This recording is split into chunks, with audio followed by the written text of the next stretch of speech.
Welcome to Swords to Podcast.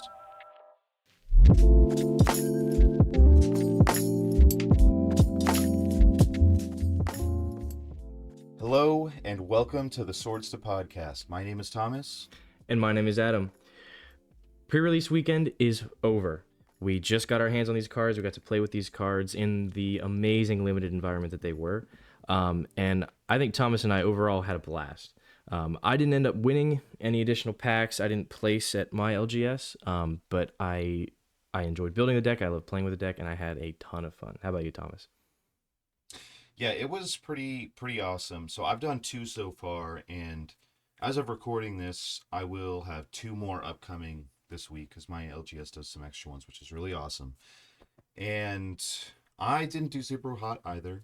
I won like a match in each one so far, but I went with two different decks each time. So the first one, I obviously took Toph. If you guys saw our Instagram, we were posting some stories, so I went in my little Toph cosplay. It killed. It was super awesome. But the deck turned out a little less than that. I thought it was super cool. The problem was it was just very slow. So I ended up building Teamer because I pulled the Iroh Grand Lotus and I pulled Boomy, and my idea was pack it full of lessons, play them for their flashback, and it was mostly just earthbending. And the problem is every single person I was playing against had black and red every single time. So they were way faster, and every time I tried to play my big spell, they removed it, and I couldn't. I had some protection spells, but it wasn't enough. So that's how it went for me the first time. The second time, I took Azula and I built Dimir. I like to call it Dimir bad stuff. I really pulled a whole lot of nothing. I think I had Foggy Swamp Visions was like the only okay pull, so that was like my idea. And then I don't even remember what else it was. I only won a match, so it was okay for me. But we're hoping my luck will turn up. So updates there. How about you, Adam? What did you end up going with? As you guys know, I was planning on building Grixis, and that's exactly what I did. I got a Zuko box, so my seeded pack was all Rakdos. I ended up getting some really good removal in blue, like with the Watery Grasp type stuff. And so I built kind of Grixis, sort of aggro, but it did have a couple mid-rangey pieces. It was based around clues. I had that 2-mana enchantment that lets you make a clue when it enters and on every upkeep, and then makes your creatures big or gives your creatures +1/+1 counters based on how many permanents you sacrificed in that turn. So I built just a very basic deck with some load of the ground creatures, ways to make clues, ways to sacrifice the clues, ways to get extra firebending mana to help sacrifice those clues. And I did pretty okay. Cool. Yeah. And I don't think you opened any sealed, Adam, if I'm not mistaken, but I did I not. did. I opened a lot of sealed. And first things first is I still haven't gotten my neon headliner top. That's the only thing I'm waiting for. And man, is it tough out there. It's rough. We just cannot find her, but we're gonna keep hoping. So hopefully you guys collectively just pray for me. Pray I get my tough. But I did get almost every single commander that I was hoping to build, which is quite a few. And that's going to bring us into our video today. So we are going to go through, I went and picked 25, I know it's a lot, 25 commanders from this set of what I thought was some of the best or some of the ones that are a little playable. And we're going to make a little tier list for you guys after having the chance to play with the cards a little bit, see how they worked, and yeah, we're just going to go ahead and get into it. So the first thing is for you, Adam, we're going to set some ground rules. So number one is we're analyzing these cards as the commander. So if it's a card in the 99, we're not going to focus on that. We're talking about at the helm of a deck, how do we think this is going to play? And moving to our tier list, we're going to have 5 tiers, S, A, B, C, D. So Adam, do you want to quickly kind of describe what generally each one of these is going to be before we go ahead and start placing? Yeah, well, the whole time that we're doing this, we're going to be kind of trying to find a balance on how much we like these cards based on how strong they'll be, as well as kind of how enjoyable they'll be to play, I assume. Yeah. So S tier things get shaky in S and A because these are super cool commanders and they're super strong, but they might not always be the most fun to play against, perhaps. Or so S will be, I mean, just commander that comes in and immediately becomes the threat, is fun to play. A tier is something that doesn't necessarily win a whole lot of the games. Maybe um, you're not always the immediate target, but it's still pretty fun and you can do some strong things. B tier is where I would say you could build. I mean, these almost follow the power brackets to a degree. B tier would be where you'd find your kind of low level threes, not super strong, not crazy fun, but I wouldn't mind picking up a deck and then playing them. Um, and then C would probably be something that doesn't really win at all, is going to be thematic, might be fun in that way. And then D tier is not fun to play with, not fun to build around, not very strong. Yeah, D, another word for that we can say is dookie tier. Yeah, yeah, yeah, yeah. I just thought of that. All right, so let's just go ahead and get right into it. So first thing that I have, Adam, is all five. So each of them is monocolor. All five of the commanders that deal with experience counters. So let's go ahead and start with Aang, Airbending Master. This is one that we have not yet talked about on the channel. So it's 4 and a white for a 4/4, and when he enters, oh, he's a human avatar ally. And when he enters, airbend another target creature. Whenever one or more creatures you control leave the battlefield without dying, you get an experience counter, and at the beginning of your upkeep, create a 1/1 white ally creature token for each experience counter you have. So what are we feeling, Adam? Aang, Airbending Master in the command zone. This is like almost a strictly worse Appa. Steadfast Guardian. I'm not super high on this card. Um, Obviously, Blink is a really common archetype in white, and I think there are a lot of commanders that do it better. So I don't think I would ever. I don't think I would put Aang above a B tier, and I would probably put it in C. Yeah, I was feeling the same way because the thing is, yeah, white is good with blink, but it's tough when you can't pair it with blue because there's just that opens you up a lot more. So being in all these five are going to be kind of along that lines where you're stuck in the one color, which is going to limit you a little bit. But it is cool. I mean, creating 1/1s for each experience counter, and I mean, maybe you can proliferate a little bit. There's not too much of that in white, but it seems all right. Just really slow and not crazy powerful. So I think C is a good spot for it. Yeah. All right, let's move on to the next one. Now, this is what I know you're familiar with, Adam. This is Katara, Wanderbending Master, 1 in a blue for a 1/3 human warrior ally. Whenever you cast a spell during an opponent's turn, you get an experience counter. And whenever she attacks, you may draw a card for each experience counter you have. If you do, discard a card. What are you thinking? Well, so I'm just gonna come out and say it. I think Katara is an A tier commander. We talked about this one with Tyler from Play to Win a little while ago. It's a very reactive mid-range control deck. When you have such raw card draw on your commander, and um, it rewards you for interacting with your opponents, lets you kind of refill your hand with more interaction pieces. Yeah, it's in mono blue, but I think it deserves an A tier, and it's only below. It's only the only reason it isn't an S tier is because it's not going to be a whole lot of fun to play against, and so you're going to get targeted because of it. So I think Katara goes in the A tier for me. Honestly, that's a good point. I probably would have put it in S tier if it wasn't for that because, yeah, mostly what we're talking about is just a heavy, heavy control build. And, excuse me, there's other ways that you could probably go about doing it, but I think it's going to take away because how much can you really do consistently on other people's turns that's not just, you know, control, like removal. So, Mm-hmm. yeah, I don't hate that. I think A tier for Guitar, she's going to be crazy powerful. Like you said, talking to Tyler, there's going to be some CDH builds that maybe won't see the light in tournaments, but they'll have some fun at casual CDH tables. And I just think Katara is really cool. I think out of the five experience counters, she's probably the best, but we still have three more to get to. Yep. So let's hold off on that. Next up, we've got Azula Ruthless Firebender, 2 and a black for a 3/3 human noble with firebending 1. And whenever Azula attacks, you may discard a card. Then you get an experience counter for each player who discarded a card this turn. And you can pay 2 and a black, and until end of turn, Azula gets +1/+1 for each experience counter you have and gains menace. What are we feeling with Azula? You're gonna be hated very quickly if you play if you play Azula. Um, very heavy on the discard. Um, it's interesting. I don't. Did we talk about this one at all? No, not yet. Because yeah, so this is. I mean, what's interesting is if those of you watching at home, the YouTube audience will see that the firebending makes red mana, but because the red is in the reminder text, that means that this commander is mono black.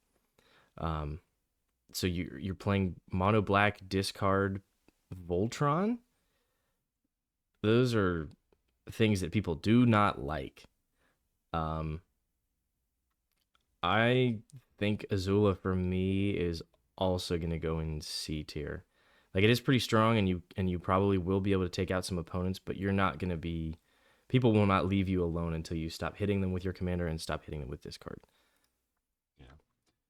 Yeah, I almost want to throw her down to D tier because here's where I'm looking at it is she kind of feels just like worse Turgid. And Turgid is already a commander you don't want to be playing. Well, other people don't want you to be playing, I guess. But just when we're talking about just the experience counter part of it, it's not very good. It's like she has to attack for you to even get the experience counters. Then you have to have either you discarded or gotten other people to discard, and there's the next step. And then step three is you got to sink the mana into her to give her +1s for each experience counter. And for those of you that kind of know, like experience counters aren't really that fast, and especially in Azula, this just feels not very fast. So yeah, you can pump her up a little bit, but it's gonna take some work. It just takes a lot of work, Mm-hmm. and I feel like it's just gonna hurt to try and play this. So I would personally kind of throw this in D tier, just looking on both sides of that coin. Yeah, honestly, I could get behind that. Being able to give your commander +4/+4 if you're able to make just hit one ability that makes everybody discard a card seems pretty good to me. Um, but that is a good point. Like there is no way to break parity on it. Yeah, yeah, D tier. I think. Yeah, you're The right only the there. only thing going the only thing going for it is that it's not a tap ability, I guess, but still, it's just Yeah. lightning rod. So Yep. all right, let's go on. This one I think is really cool. Again, one we haven't seen yet. So Zuko Firebending Master is 1 and a red for a 2/2 human noble ally with first strike, and Firebending X, where X is the number of experience counters you have, and whenever you cast a spell during combat, you get an experience counter. Adam, this one I feel like it does a lot. 2 mana commanders are always really solid. Um, it's just having your commander on two always, and then if you have a singular simian spear guide in your hand, it could be pretty good. This could definitely be an interesting deck. I mean, very aggro. The first strike is nice, but I don't know how much meat there is there to build, because you're gonna be split because you want to be able to do things with the mana, but you have to do things during combat before that to get access to the mana. Hmm. Well, I here's what I'm thinking is I kind of feel like this is like a really good package here because each ability, props the other one up, right? So you're casting spells during combat, get you an experience counter, and where's the mana to cast those? You're getting it from the firebending. So it's like the more spells you're casting, the more experience counters you're going to get, which means the more you can firebend, which in turn gives you more mana on your next turn to cast more spells. So it just kind of snowballs there.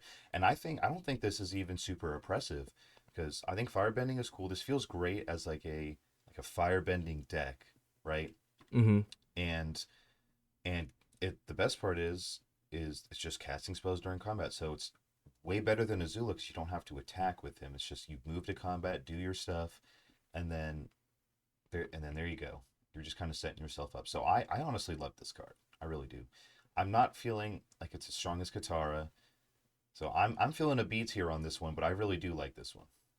Yeah. Well, the more I think about it, you play a Simian Spear Guide or something, or you exile your Simian Spirit Guide. Drop this turn 1. Turn 2, you untap. Maybe play a land, and then you get like maybe you have 2 cantrips. So you move to combat. You play your instant speed cantrips.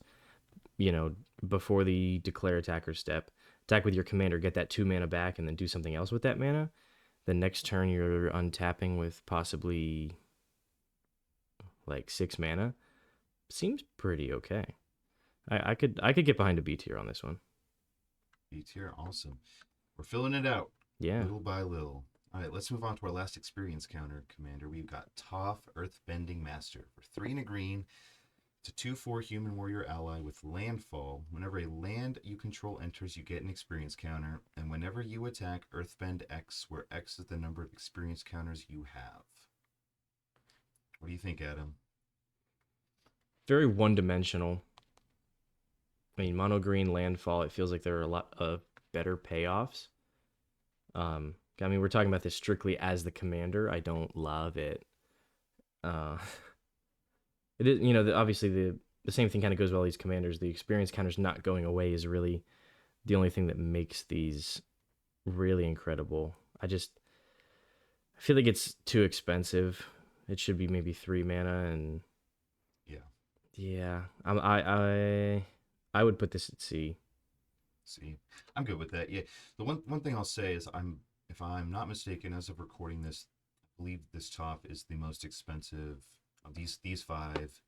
It's actually the most expensive top. This card is up there right now, which is interesting. I think, like you said, as far as landfall payoffs, landfall is easy to get off. It's just what you're getting the payoff for. And here's my issue with Earthbending after having played with it a little bit is I'm gonna relate this back to a mechanic I'm not super in love with, and that's amass orcs, right? I don't like that you're putting all your chips in one basket, right? So Earthbending would be so cool if you could spread the love, but I understand why not, because that would be kind of broken. But that's kind of where I go, where it's like, yeah, you can Earthbend a lot, which is cool, I guess, but you are only doing it on one land, and that kind of slows you down, considering it's only once a turn when you attack. So Yeah. C tier is good for me. All right, well let's keep moving. So the next couple sets are all of our mono color commanders. We're gonna keep going, but these are just non-experienced counters. We've got Jet Rebel Leader. This is also a new one. We got 3 and a white for a 3/4 human rebel ally. Whenever Jet attacks, look at the top 5 cards of your library. You may put a creature card with mana value 3 or less from among them onto the battlefield, tapped and attacking. Put the rest on the bottom of your library in a random order. So this is similar to some cards we've seen before. It kind of has a little bit of, I don't want to say a little bit of everything, but it does a few different things all bundled into one. And it's nice, I would say, that there's not a lot of drawbacks. Because putting something down, tapped and attacking, normally what we see is that they'll go away. Like if it was like the Mardu, Tarkir stuff where you would sacrifice them at the end. But this is just getting something from your library, tapped and attacking, and then you get to keep it, which feels pretty good. It's mana value 3 or less, which isn't the best, and it's only 1. But it seems pretty decent because you're looking 5 deep. I don't hate it. I mean, it's not the most powerful thing, but it seems like it could be cool. I think this is going in B tier for me. This is just a worse Winota with fewer colors. Yeah. But I mean, Winota is a good commander. So I would say so. Yeah. C tier. C tier? Cool. Yeah. Yeah, no, I'm good with that. I think it could be fun for like a little low power build, but yeah, but all the white decks do that. That's true. That's true. Speaking of white decks, Adam, I think you know what's coming next. We've got Appa Steadfast Guardian. That as a little reminder, it's 2 and 2 white for a 3/4 flash flying. When it enters, airbend any number of other target non-land permanents you control, and whenever you cast a spell from exile, create a 1/1 ally. Now, Adam, you built this and have that posted on the channel, so very familiar with this guy. Why don't you take us through where you think he belongs on our S tier commander. No, I'm kidding. All jokes aside, I think Appa belongs. I want to say A, and I'm gonna say A because I'm a little biased, but realistically, probably B tier. Um, but people don't I don't think necessarily see unless you if you haven't watched the deck tech that I made when I built the initial version of this deck, um, one of the things that I talked about was it was really easy to go infinite with any of the Feldar Guardian type pieces, and Appa goes in your command zone and makes this possible, which is really nice. So essentially, if you have any sort of cost reducer that reduces anything down to less than two generic or less, you can you can Appa will enter and then airbend one of your exile pieces. Then you recast the exile piece, flickering Appa, and then Appa will re-enter and then re airbend the other piece. So you can infinitely bounce these two creatures, and then if you have anything else on your board, because Appa gets to airbend any number of creatures you control. If you have that cost reducer, you can also get other ETB abilities and other casts off of other creatures entering. So there's a lot of combo potential there, and it is in mono white. It's definitely not strong enough to be in the S tier, and might not even be strong enough to be in the A tier. But I think it's just so much fun for me to build, and the fun aspect of how awesome this deck is going to be to play is way overtaking it enough to push it into the A tier for me. Yeah. Yeah, I honestly I would probably have to say B tier just because I don't think he's quite as powerful as Katara. I think Katara has just a lot more by herself, and Appa there's a lot of pieces that go into that. It gets powerful when you get rolling, Mm-hmm. right? But that's kind of where I'm going is if we're going back to our tier list, you said B is like your like threes, high threes, whatever. So I think Appa could fit pretty snugly there when Katara has a lot more potential to just do it all on her own. Yeah, no, that's fair. That's That fair. so that's yeah. So that's one reason. So I would say B tier if you're good with that. But he definitely yes. You have the deck tech and you got the receipts there. He is Mm-hmm. very very strong. But that's it for the mono white commanders. Let's go to mono blue. And these two might be brothers. I don't know. We've got Wan Shi Tong All Knowing. So this is a different one than we looked at last time. It's 3 and 2 blue for a 4/4 bird spirit with flying. And when Wan Shi Tong enters, target non-land permanent's owner puts it into their library second from the top or on the bottom. Whenever one or more cards are put into a library from anywhere, create two 1/1 colorless spirit creature tokens with this token can't block or be blocked by non-spirit creatures. So this is an interesting one. This is why I put it on the list because it does that first little text box there is something, or excuse me, the first line of the second text box. I don't know what I'm saying. It's kind of interesting. It wants you to put cards into libraries, whether it's your library, opponent's library. So, but it's in mono blue, so it's a little strange. But I thought it was unique enough to throw into our little list. What are you feeling, Adam? That's really weird. The problem is it's not mana efficient to do that. Like it's very expensive to do that, and you're only getting a couple little one ones. That's the only. Yeah, I mean, it's new, and I basically like. unblockable, but Yeah, which is cool. But I mean I like that they're doing different things. That I like they're kind of breaking ground with this, but I don't want to play this card. This is D tier. yeah, no, I'm good with that. I'm good with that. I wanted it to be said that it's so funny, a librarian card doing stuff with your library. It's so flavorful. Moving on to librarians though, Wan Shitong Librarian for X and 2 blue for a 1/1 bird spirit with flash, flying, and vigilance. When Wan Shitong enters, put X 1/1 counters on him, then draw half X cards rounded down. Whenever an opponent searches their library, put a 1/1 counter on Wan Shitong and draw a card. Now, this is the reason for the disclaimer of we're not talking about 99, we're talking about Command Zone. And I know we talked about it a little bit, so Adam, in the Command Zone, how are we thinking Wan Shitong could fare? Yeah, so everyone's talking about this as a 99 piece for different CEDH decks, and I agree.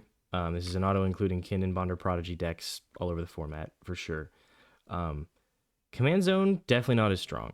I think it would be a strong CEDH commander. I mean, having a 2 mana draw engine in your Command Zone is really strong. But a lot of what makes CEDH commanders good is their ability to be strong at any table. So Wan Shi Tong is not going to draw you a whole lot of cards at lower power brackets. Um, there's not a whole lot of library searching that happens. This might draw you 4 or 5 cards over the course of 4 or 5 turns, but it's not going to draw you an insane number of cards at most tables. So I think I'd have to put Wan Shi Tong in a B tier, just because the card draw ability is only really strong when you can be predatory upon decks that search their libraries a lot. And obviously I mean the static draw ability, not the X ability, because that X ability is not all that great, especially in mono blue. It's going to be very hard with this in your command zone to make a boatload of mana to make that ability really mean a whole lot. So I think B tier is where it goes. Yeah, that's good with me because you're kind of right. In lower brackets, you can't really expect to get a whole lot of draws off that. People aren't searching the library super often, depending on who you're playing. But even in CEDH, it's like how many cards are you really going to draw? Like just getting one card off searches, it doesn't feel like that's going to go crazy enough to make it worth putting in the command zone. And the X is cool because I guess if you make infinite mana, you can draw your deck. But it's also in mono blue, like you said, and there's better ways of doing all of these things. Mm-hmm. So I think B is good across the board. Yep. So that does it for our little Wan Shi Tong party over there. Let's go to our lone mono black card.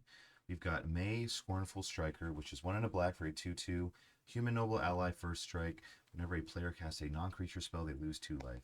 The reason why I threw this on the list is because I actually pulled it in my pre-release, the one that I just did where I built Dimir Bad Stuff, and I threw it in there because I'm like, this could be cool, play creatures and then kind of punish them for not playing creatures. But guess what? Everyone was playing creatures, so we tried.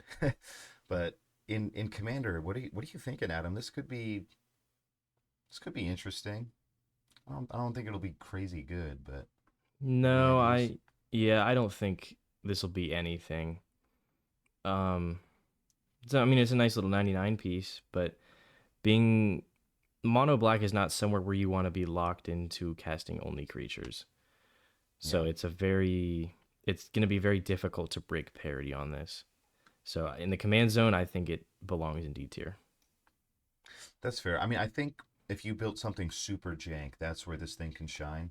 Because I can already think of a few cards. I know this is gonna ruffle a couple feathers, but you have your Sanguine Bond and all that life gain shenanigans. So that's something there. But then I was also thinking maybe copying, letting other people cast copies. But you're also in black, so that's not gonna be not gonna be super easy. So Mm-hmm. D tier is good with me, but hey, maybe someone can cook up something devious, and I would love to see that. So let's go into red. So this is a very interesting card here, one we haven't talked about quite yet, but it is one that I looked at and there was a lot of buzz about it because of his ability and maybe some parallel to a card we've seen before. So it's Zhao the Moonslayer, 1 and a red for a 2/2 human soldier with menace. And non-basic lands enter tapped. You can pay 7 to put a Conqueror counter on Zhao, and as long as he has a Conqueror counter on him, non-basic lands are mountains. Where have we seen this before? Maybe not on a creature, but yeah, Yeah, we have Blood Moon stapled onto a creature. Magus Oh, of the have we? Moon. Hmm. Second time we've seen it on a creature. Blood Moon again. Um, very thematic. It honestly it fits perfectly. But so is Magus of the Moon legendary? I don't No, know. no, but it's So then 3 mana. yeah. This is the first time you can So put this it's effect in your command zone. in your command zone and for 2 mana, and it also is that little bit of stacks making the non-basics enter tapped. So you have to dump the 7 mana to get your Blood Moon effect, but it's interesting. I don't know. Yeah, I think it's pretty strong. It's low costed, so you can get it down early and start causing your opponents problems. But because this hurts so much in the early game, if your opponents don't have a large suite of lands to choose from to make sure that they can get untapped ones, it's gonna hurt very quickly. as soon as it comes down, your opponents are going to really struggle, and they're going to immediately want to throw everything they have at it, and it has no sort of protection built in. Um, so it's really strong, but I don't think that it's going to be enjoyable at the table. I mean, shocker, playing a Blood Moon in the command zone isn't fun for anybody. So, but I feel like I have to put it in C tier just for how strong the abilities are. Like as much as I want to put it in D tier because no one's gonna have any fun if you're playing this, I think because it's just so raw, powerful, it should be in C tier. Yeah, I would agree. The only thing that I would say too is, what are you even gonna build around this thing? It's like, cool, you got a Blood Moon in your command zone. Like, what next?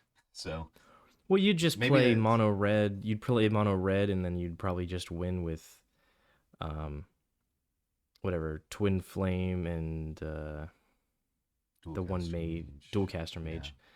Like you'd probably just win with mono red good stuff, and you just use it to slow your opponents down because you're only playing mountains. yeah. I guess so. I mean, hey, it it's something. This is a card of all time. Yeah.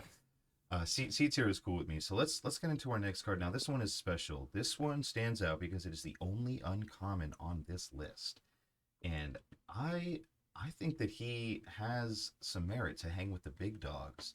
So we've got Longshot Rebel Bowman, 3 and a red for a 3/3 human rebel ally with reach.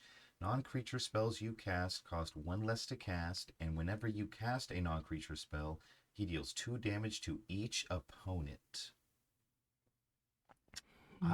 I think he's very powerful. Like for an uncommon, 1 mana Yeah. is a lot, but this is crazy good. Not only does he come built in with a cost reducer, but it's a cost reducer for the stuff that you want to play, which burns not just any target, every opponent. Every opponent's taking 2 damage when you're casting on creatures. This is kind of busted, I think. Yeah, they stapled Gutter Snipe and Goblin Electromancer together and then put it in the command zone. At I think uncommon. Like, Popper Commander's gonna love this card. Holy oh cow. yeah. Yeah, I might that's have to throw together a popper list now with this guy. That's wild. Um, what I'm do you I'm gonna be think? honest. I'm gonna go out on a limb here, and I think that he's A tier. I think Longshot I'm on the is same A page. tier. So this is a bit of an upset almost. It's like an uncommon carrying the list. Uh, yeah, I am gonna build him. By the way, and Popper is actually a good point because I wasn't even thinking that, but now I might as well just to have a Popper deck. So, okay, eight's here for long shot. Wow. Look at him. Look at him. And let's keep going. And this might be a little bit of a plummet, but I had to throw him on here because, it had to be said. So this is High Bay Forest Guardian for 3 and a green, a 4/4 Bear Spirit. When he enters, reveal cards from the top of your library until you reveal a shrine card. You may put that card onto the battlefield, then shuffle, and you can pay Wooburg and tap it. For each legendary enchantment you control, create a 1/1 colorless spirit creature token with this creature. This token can't block or be blocked by non-spirit creatures.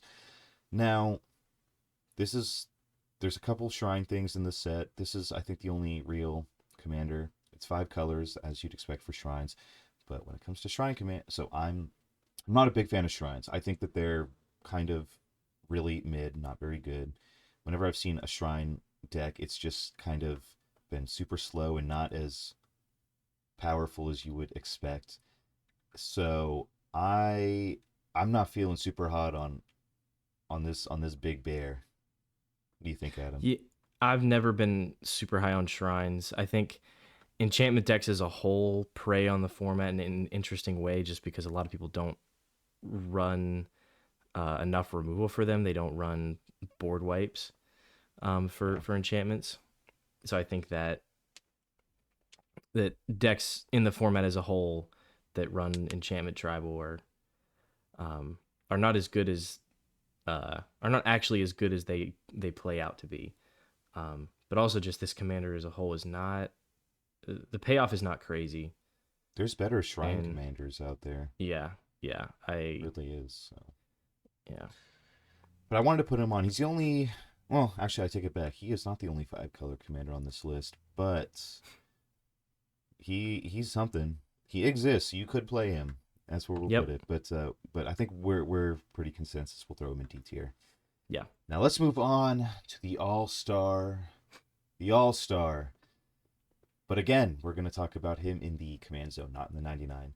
This is the Cabbage Merchant. For 2 and a green, a 2/2 human citizen. Whenever an opponent casts a non-creature spell, create a food token. Whenever a creature deals combat damage to you, sacrifice a food token and tap 2 untapped foods you control to add a mana of any color. Been a while since we talked about this one. It was episode 1. Adam, after all this time, I don't know if you got to see anybody with a Cabbage Merchant, but how are we feeling about old Reliable over here? Hot take, C tier. Okay. C for Cabbage? Yeah, C C for for cabbage. cabbage. There's just, I could think of 100 mono green commanders that I would much rather play instead of the Cabbage Merchant.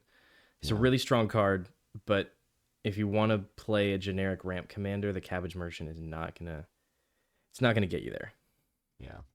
Well, I tried building a Cabbage Merchant deck, and I'll be honest, it was hard. Like it wasn't feeling great. It was clunky. Not a whole lot really was synergizing, and it's just like, where do you go? Like, you can build food, but there's better food commanders out there, and you're just making foods just so you can get mana, and then it's like you're kind of taking away from way more efficient. I guess I'll call it ramp because it is green, so ramp is way better than just making foods just to get a mana for each 2. So C for cabbage. C for cabbage. I'm good with that. Yeah. Well, Now, I think there's potential for a token build. So you run all the token doublers, then suddenly you're getting twice as much mana for each trigger, which is nice. yeah. And it kind of plays into that, and it helps you ramp in a different way than most token decks normally do. Or maybe not in a different way, but it lets your commander lets you do it. So, Yeah. but you're missing out on so much in being mono green, and if you're gonna be in mono green, play something.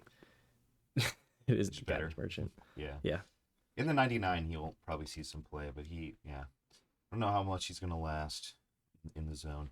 Now, let's move on. So, this is our only colorless spell, and I think it's like one of like 2 colorless creatures.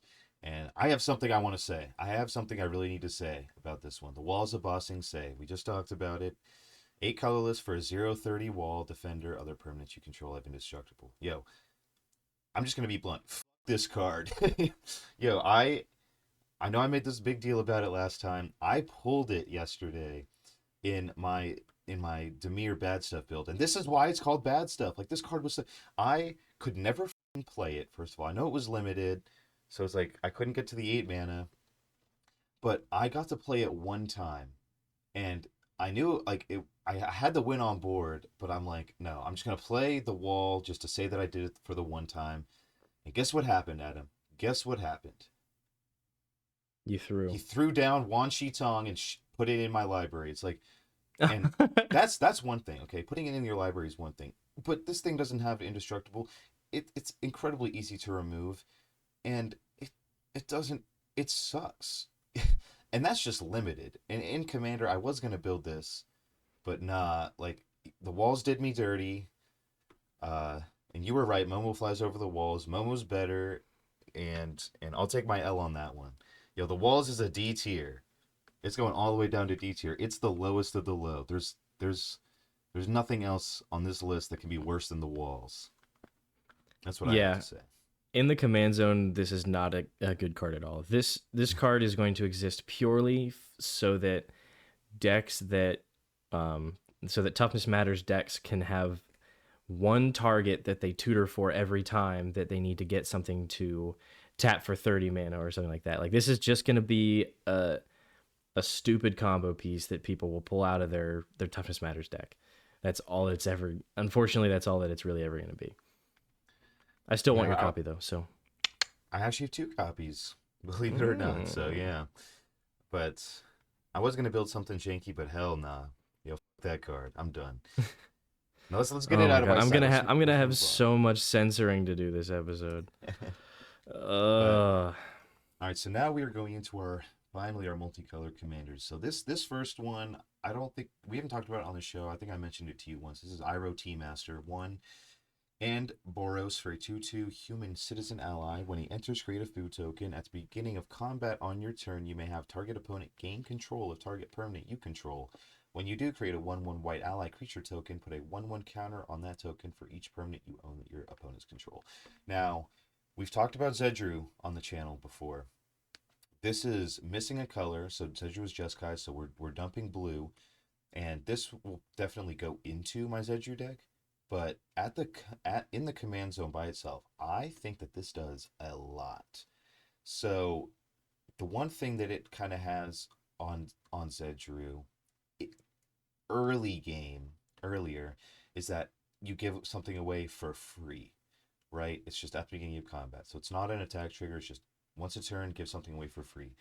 Where in Zedru's case, you have to pay Jeskai to do it.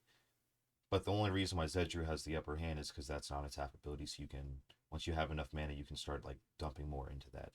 But this is also cool because you're giving stuff away and you're not really losing anything because you're replenishing your board with the ally, which you're making a bigger ally every single time, right? So this is a very, very interesting. It could be group hug, chaos, or however you want to build it. I think that this kind of does quite a few things. What do you think, Adam? I think you definitely bring up a good point where you don't have to pay any mana. It's every turn you're able to give things away. This, I almost wonder if this deck leans more towards, like Zedru leans towards giving your opponents bad things. I almost wonder if this leans towards giving your opponents, or sorry, things that are bad for them. But I think this deck leans towards giving your opponents things that are just not useful. Like I think the whole point is like, he creates the food and then you give them the food. And like just because it's a triggered ability to put the 1/1 counters on the allies, it doesn't really matter whether or not they crack the food or keep it around. They're not going to want to just waste 2 mana so that you can get one less +1/+1 counter. So Yeah. I think this is all about either making tokens or making small things and then just passing them away when you can, and then really, really start hitting people. Yeah. Um, I don't know how strong it's going to be though, because in Boros is going to be hard to get down on turn 2. But still very possible. It's going to be hard to get down turn 2, and then so your floor is turn 3. You have if your commander survives, you make, or no, turn 2. I guess you'd make a 2/2. So then turn 3, if you can make a thing, you're making a 3/3. I don't know. It's not mind-boggling. Yeah, I would say C tier. So kind of what I said before is it's an auto include in Zedru, but I wouldn't play it over Yeah. Zedru, Oh especially no, definitely because not. yeah, because late game Zedru does so much more, and Zedru's refilling your hand, and I don't think I know that's way better than just making a citizen. So When you lose out on blue, so yeah. that too, yeah. So C tier is good. I don't think, but I think that he does a lot and he could be really fun. So Hmm. he's not quite D, but he is right around the I'll say right around the middle of C tier. So I think it's weak enough to be D tier, but enjoyable enough to make it C tier. yeah, oh for sure, and flavorful. 'Cause then it's like you Yeah. can offer them tea. Oh, it'd Flavorful. be so nice. Oh yeah, yeah. Cool. All right, so let's move on to a card that we know is powerful. This is going to be Boomy Unleashed. So in my limited games, this was a lightning rod for removal, much like that Iroh. And it is 3 and Groll for a 5/4 human noble ally with trample. When he enters, you earthbend 4, and whenever he deals combat damage to a player, untap all lands you control. After this phase, there's an additional combat phase. Only land creatures can attack during that combat phase. So you do you kind of want to play the land creature stuff if you want to make use out of that second combat, but you don't have to, right? Where you can just use it for that second ability where you can just untap all your lands and there you go. Like that's already a powerful ability and all you need is for him to just deal the damage. So Voltron is the most obvious way to go here. And let me throw this little inkling out because I don't think we even talked about this last time. but it's a second combat phase. So guess what? If you have combat triggers, they happen again. Firebending would trigger twice. Like whatever, and there's so much stuff that happens during combat. Just getting a second combat is already really good. Getting a second combat and untapping your lands is pretty nuts. Mm-hmm. So, Yeah, what do we think? I think this belongs in B tier. This is, unless I'm missing something, I think this becomes the de facto, um if you're gonna animate your, like, or the de facto animate lands commander. This the raw potential of being able to hit your opponents extra times and doubling your mana every turn seems really, really good. Yeah, hey, I think there's a case to be made for A tier, but I think B tier is honestly a good spot for it because it is a little expensive. I mean, 5 isn't crazy, but I think the only drawback here is that he has to connect with an opponent. The Yeah. built-in trample is crazy good for that. So this is going to be pretty dangerous, and I think it's going to be both fun to play, and I don't think it's going to be super oppressive to play against because you Oh know no. big stoppy decks. It's like It's what like can you do? fairest Honestly, the fairest way yeah, to play. yeah. You got to respect those. So now, Adam, I think you know what's coming next, and there's not a whole lot more to say that we already had. This is the third time, right? Ozai the Phoenix King, or should I say Ozai S tier? Uh, two and two black, two red for the 7/7 human noble trample, firebending for haste. If you would lose unspent mana, that mana becomes red instead. He has flying and indestructible as long as you have 6 or more unspent mana. It's like you might as well just replace everything with just this card is S tier. I think that's pretty appropriate. Adam, I mean, what else is there to say? I I sort of agree with you. I don't know if it's S tier though, because I mean, we make this argument all the time, like, oh, it dies to removal, and I do think it's valid that there's a very small window of removal. Like, you basically have to kill Ozai before your opponents can go to combat, is what has to happen. And there's something to be said for that. But also, it's 6 mana. Your opponents are going to know exactly what's going to happen. They're going to hold up removal for it. And I think because the play styles that you're going to be running into when you play this as your commander are so depressing to play against, I sort of want to drop it down to an A. Okay, okay. Well, scratch I everything could I I said. could No, but well that is a good I can point. hear the argument to make it an S tier commander, or S tier commander on this list. It totally has, if you just read the text on the card, for sure.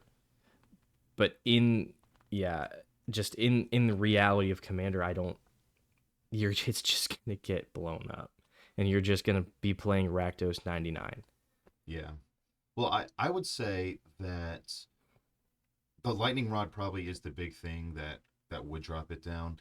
But when you talk about a window of removal, like that window is essentially you have to either counter it or you have to get it when it touches the board because Mm-hmm.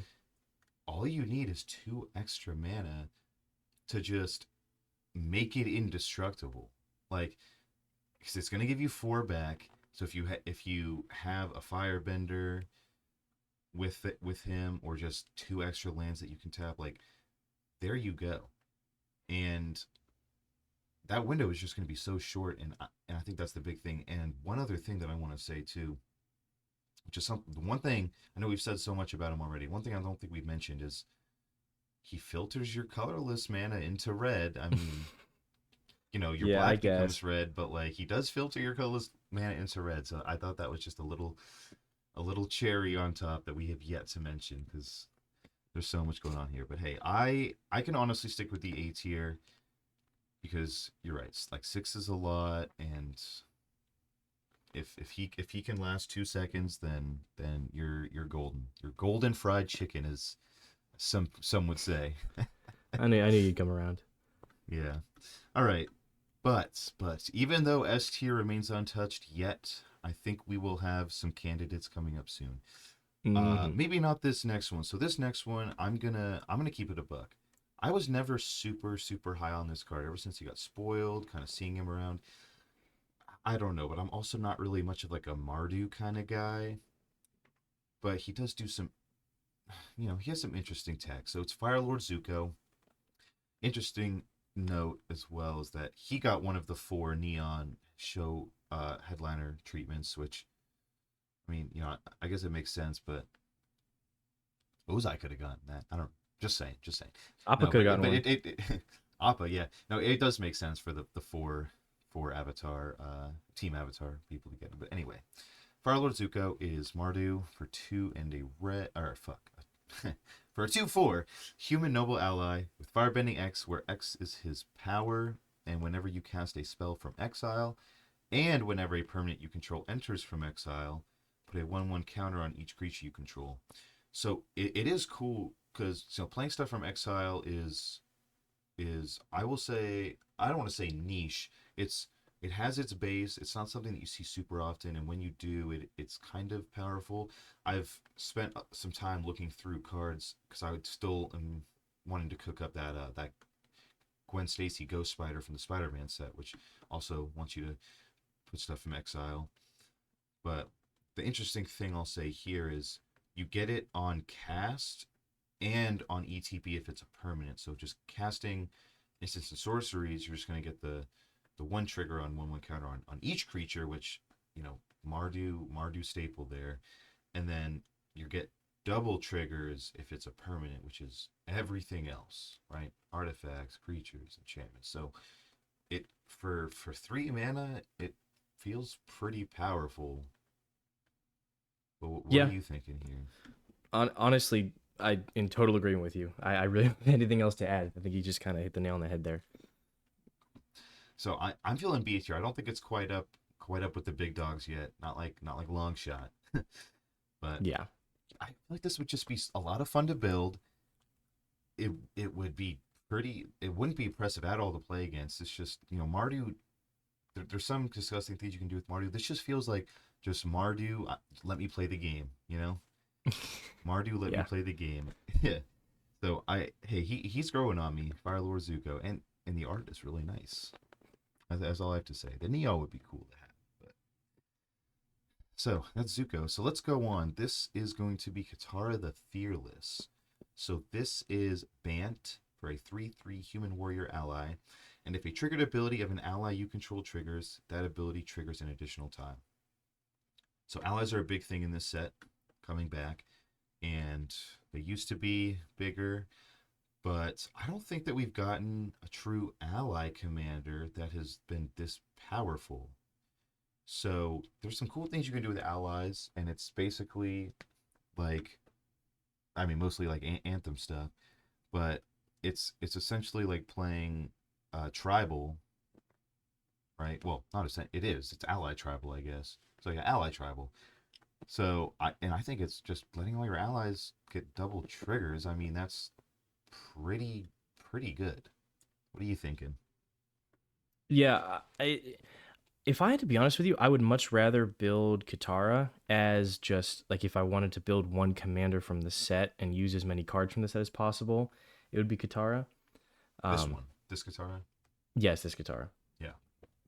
You're missing out on some colors for sure, but yeah, I think Katara would be the commander I'd build in that case. I think it is pretty strong. I mean, I think I could see the case for her to be A tier. I mean, let's go back to our definition of the tiers, right? Something that is fun to build, Hmm. non oppressive, something that you can just like play, and it's not going to have like a lot of hate, and powerful, like really powerful actually. So I think the case could be made to put her in A tier. She makes me want to build an ally tribal. I don't even think, no, I don't have any tribal decks that I've built. I think I maybe tried putting one together, but I never put it down on paper. Like this makes me want to play tribal Hmm. because this is just such a fun tribe, and yeah, you're gonna have like anthems, and that's the only reason I stayed away because like the anthem stuff can get just absolutely miserable to keep track of at some points. But this is just so simple. It's just if it triggers, it triggers again. Yeah. So hey, eight's here. I think A for ally, right? Yeah. Little, Hey. little theme here. So honestly, I don't hate that. Let's go on to another Bant commander. You know that I'm high on this one. So this is Aang at the Mm-hmm. Crossroads. When Aang enters, look at the top 5 cards of your library. You may put a creature card with mana value 4 or less from among them onto the battlefield. Put the rest on the bottom of your library in a random order. Whenever another creature you control leaves the battlefield, transform Aang at the beginning of the next end step. And I made a mistake. I didn't put the backside on here. Oops. But I'm just going to look it up Like I and we're said, going the to read backside it. doesn't even really matter all that much. Yeah, if I were to build this, I wouldn't even want to flip him.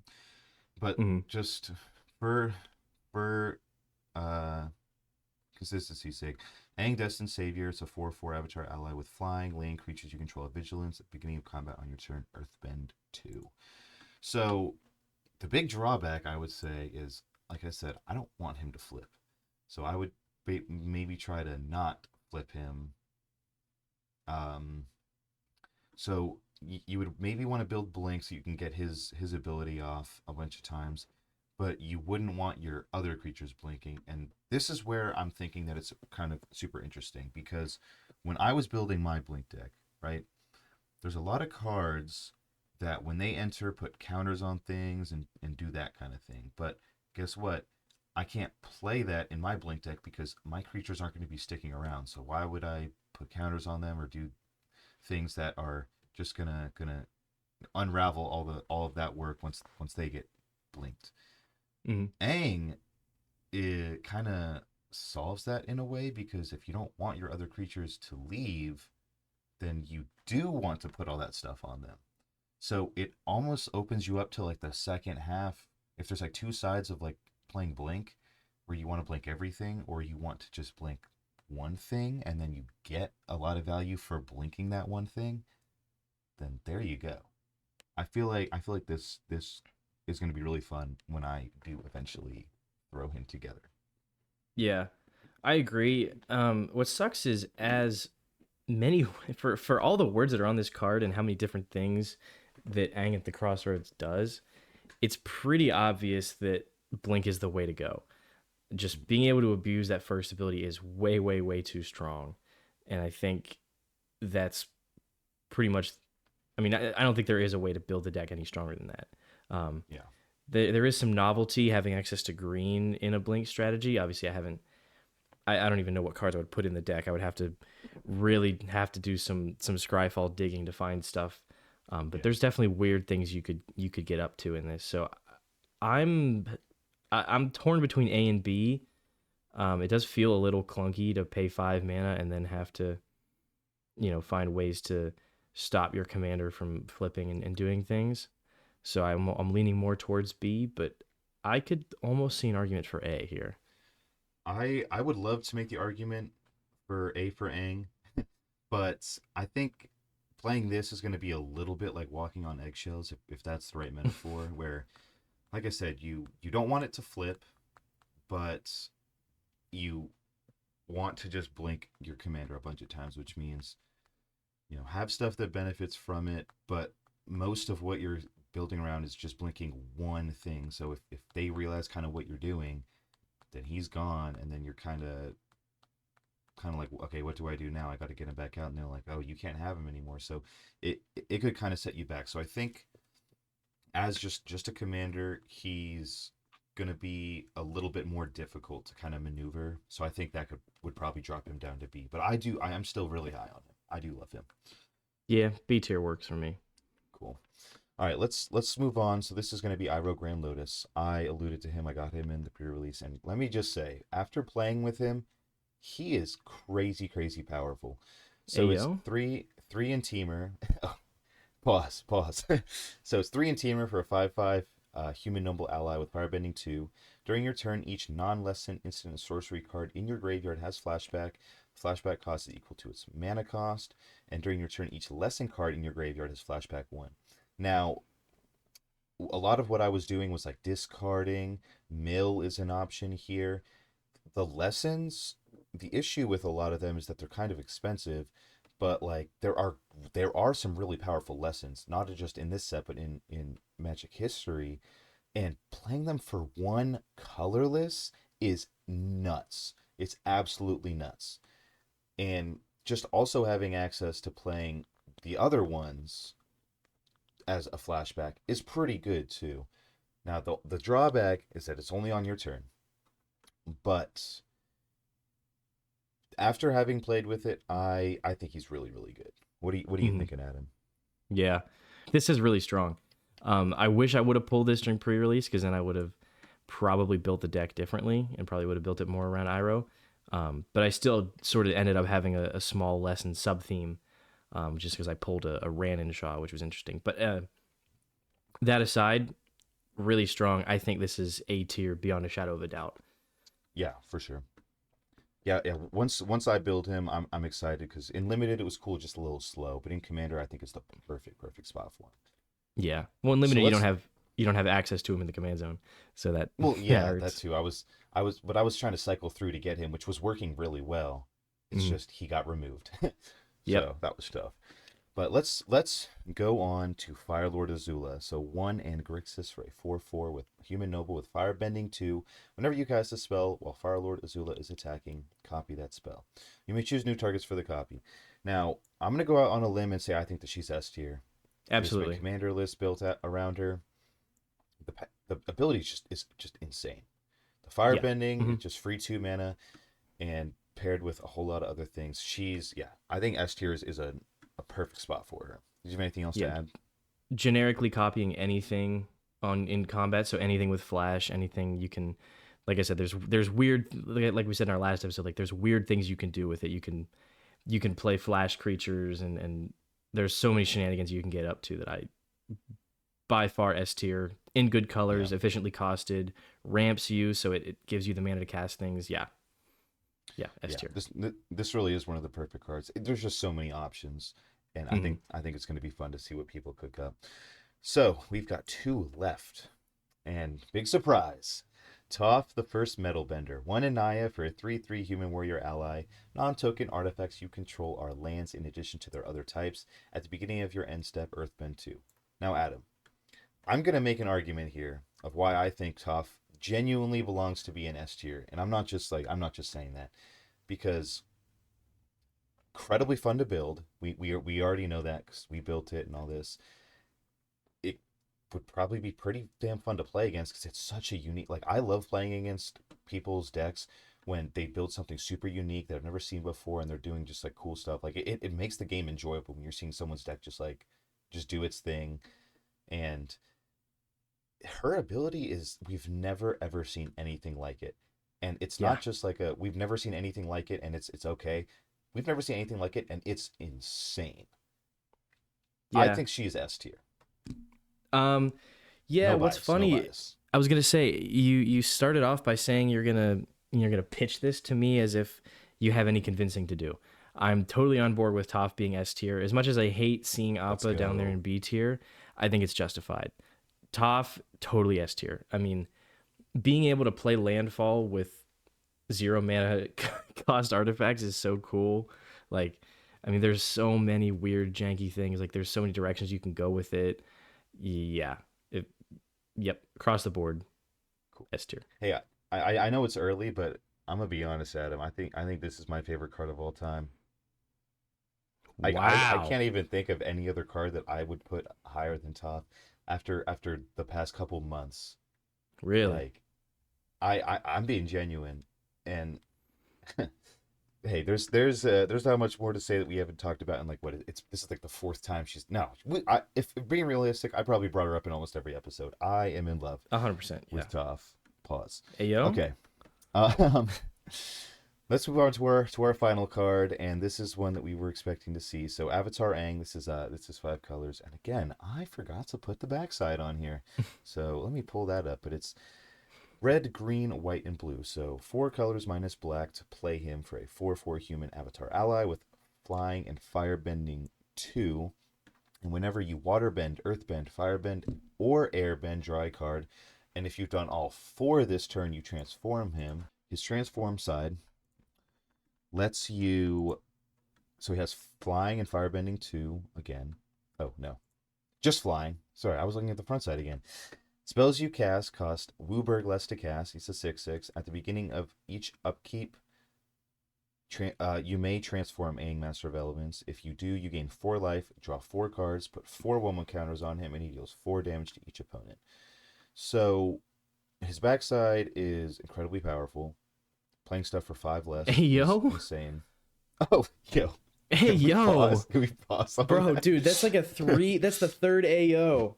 What are we doing? But the other really important note here too is that Wooburg less, it does reduce generic mana cost. So any card in your deck that is 5 or less, you're playing for free as long as there's not duplicate pips. So it's pretty busted. Now, getting him transformed is not the easiest thing. You have to do all 4 of the bending. He comes with fire bending, so you basically only have to do 3 more. And building a deck around him, I think, would be just super, super fun. If you're playing a bunch of cards from this set, it'll do its thing, fun. And if I'm not mistaken, there's cards out there that just let you turn something over, right? So does that work? So, It does. I mean, that's something. Yeah, I think it's Avatar Aang is, I think, belongs in A tier. I wish the abilities definitely warrant an S tier placement, but the problem is the deck is going to suffer because you're going to have to put in all the cards that do all the different bendings so that you have the ability to flip him. For sure. And like, yeah, it's still generically powerful, and being able to cast so many free spells if you do flip him is good. The card quality of the deck is going to suffer. So I don't think it's quite strong enough to warrant S tier, or I don't think the deck will be strong enough to warrant S tier, but the abilities certainly are. So I think that kind of firmly lands him in A tier. For sure. Yeah, I mean, I think when you like the ability to draw a card whenever you do any of the bending is cool. It is very, very strong. But yeah, if it was easier to flip him, it wouldn't even be much of a question. But I think A tier is good, and it's not even a bad spot for him because the card quality is going to suffer having to throw in all your bending support. But are you really going to suffer? Because the bending is so much fun, and just building a command. Because I'm going to do it, by the way. Building a commander deck around, just this set and bending. I would love to play that, and I'm going to. And I think it's the perfect. I think it's the perfect little package right here. Whoa, wait. What? That might be the last pause. That might be the last pause. Bro, we gotta get this episode ended. We gotta stop this. Okay. But overall, so this is going to be our final list here. I kind of like this. It's super well balanced. I like how S tier is an exclusive little duo, and I don't hate it. Overall, this set is phenomenal. I love it. Loved the pre-releases I've done. I can't wait to do more. I'm going to draft it. Wizards really, really, I think, outdid themselves with this one. Yep. All big fan. Yeah. Yep. So, Adam, do you have anything else to add before we sign off for today? No, I think I'm all good. Just 10 out of 10 set. Love the limited environment. I can't wait to play against a lot of these new cards in the command zone. Yeah. Let us know how you guys did if you did pre-releases and guys got any good pulls. And that's going to do it for us. So we will see you guys on the next one. Thanks for watching. Yeah. Thanks for watching, guys. See ya. Bye.